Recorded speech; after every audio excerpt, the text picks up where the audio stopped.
안녕하세요. 에너지 비용 제로 주택에 도전하는 솔라우스. 솔라우스입니다. 오늘은 태양광 발전 사업과 원자력 발전에 대해서 이야기를 들어보겠습니다.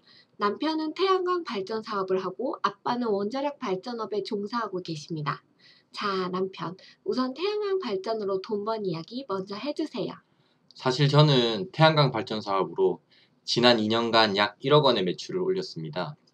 이 1억은 투자비의 약 40% 정도 되는데 한 3년 정도 더 지나면 완전 수익 구간으로 접어들 것으로 예상됩니다. 고장 없이 발전량 잘 나오고 쏠쏠한 수익이 되고 있습니다. 남은 5년 잘 돌아가주면 2억 정도는 순수익이 되지 싶습니다. 오, 좋네요. 하자 보증 기간이 보통 5년이던데 5년 뒤에 고장 난다 이런 이야기가 많아요. 2년 운영했으니까 3년 뒤에 고장이 나는 건 아닌가요? 사람 하는 일에 문제가 안 생길 수는 없겠지만 태양광 발전이 생각보다 고장이 잘 안 납니다. 그런 걱정은 안 해도 될 것 같고요. 제가 운영해본 경험과 또 먼저 해보신 분들의 이야기를 직접 듣고 본 결과가 그러니까 태클을 거셔도 별다른 말씀을 드릴 게 없네요. 그런데 요즘 유튜브나 여러 매체들을 보면 태양광 발전과 탈원전에 대한 갑론을박이 참 많은데요.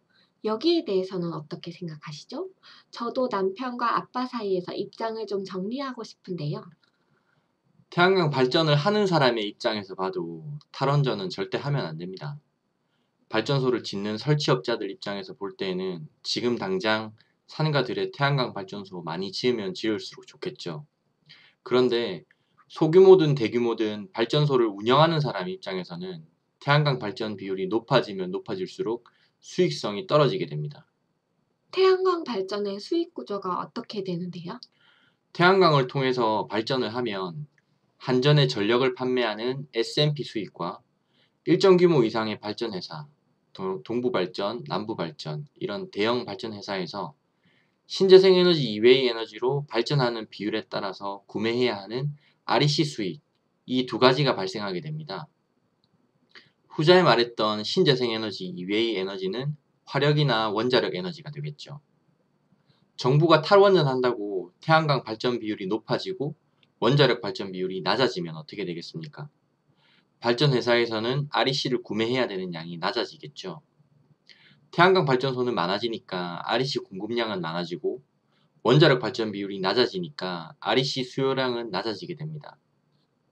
아, 그럼 수요 공급 원리에 따라서 REC 현물 시장에서 REC 가격이 급락하게 될 것이고, 발전소를 운영하는 사람들의 수익성은 급격하게 낮아지게 될 거라는 거죠. 네, 그렇습니다. 그리고 많은 분들이 이야기하는 태양광 발전의 지역적인 한계에 대해서는 어떻게 생각하시나요? 1메가와트급 태양광 발전소 한 기를 건설하기 위해서는 약 5,000제곱미터의 면적이 필요한데 하루 평균 약 3.5시간 동안 발전된다고 보면 전력 저장 시설인 ESS 효율을 감안하지 않고 보더라도 하루 종일 발전하는 원전에 비해 약 15% 정도의 가동률밖에 되지 않습니다. 그러니까 고리 원자력 같은 8,000메가와트급 원자력 발전소 한 개와 같은 용량의 전력량을 만들어내기 위해서는 5,000제곱미터 곱하기 8,000 나누기 0.15 하면 약 2억 6천만 제곱미터의 면적, 그러니까 260제곱킬로미터의 면적이 필요하다는 결론이 나오는데, 이는 경기도 고양시 전체를 태양광으로 도배를 해도 모자라는 면적이라는 거죠. 비현실적인 면적이 필요하다는 말이네요. 네.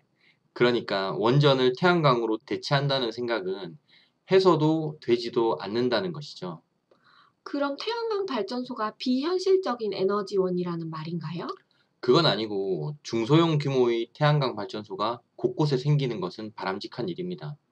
한 곳의 대형 발전소에서 넓은 규모의 면적에 전력을 공급하는 것보다 스마트 그리드라고 하는 지역에 소재한 발전시설에서 가까운 거리에 전력을 공급하는 것은 전력 손실도 줄일 수 있고 대규모의 국가적인 정전의 위험에도 대처 가능합니다.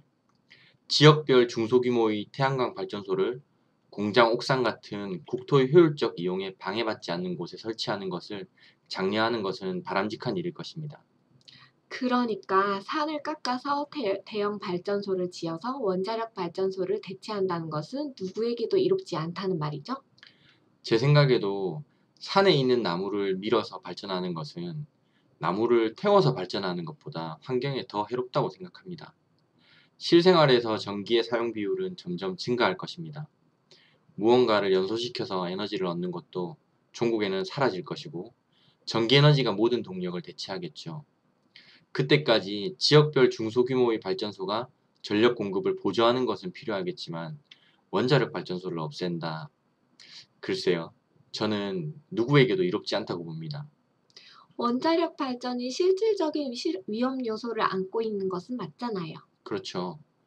그렇지만 탈원전보다 지진의 예측 기술, 해일 같은 충격에도 안전하게 시스템을 보호하는 기술, 더 많은 돌발 상황에 대응하는 훈련 등을 통해서 안전하게 사용하는 방법을 찾는 것이 현실적으로 더 빠르지 않을까 생각합니다. 태양광 발전하는 사람들에게도 탈원전은 위험한 생각이고, 태양광 발전하는 사람들의 수익성이 떨어지면 설치업자들도 결국 죽어나가겠죠. 저는 탈원전을 반대하는 입장이고요. 차라리 저탄소 녹색 성장이라는 슬로건으로 신재생 에너지 기술은 개발하면서 보급을 늘려가고 원자력 발전에 대해서도 그 나름의 안전에 대한 기술 개발을 해나가는 게 맞다고 보는데요. 그쪽 지지하시나요, 남편? 그건 아닌데 깨놓고 말해서 왜 탈원전이라는 슬로건을 내걸어서 이 사단을 내는지는 정책 개발하시는 분들도 한 번쯤 생각해 볼 필요가 있다고 봅니다. 그분들이 들으실지는 모르겠지만 말이죠. 태양광 발전소를 운영하는 사람의 입장에서 본 탈원전에 대한 남편의 생각을 들어봤습니다.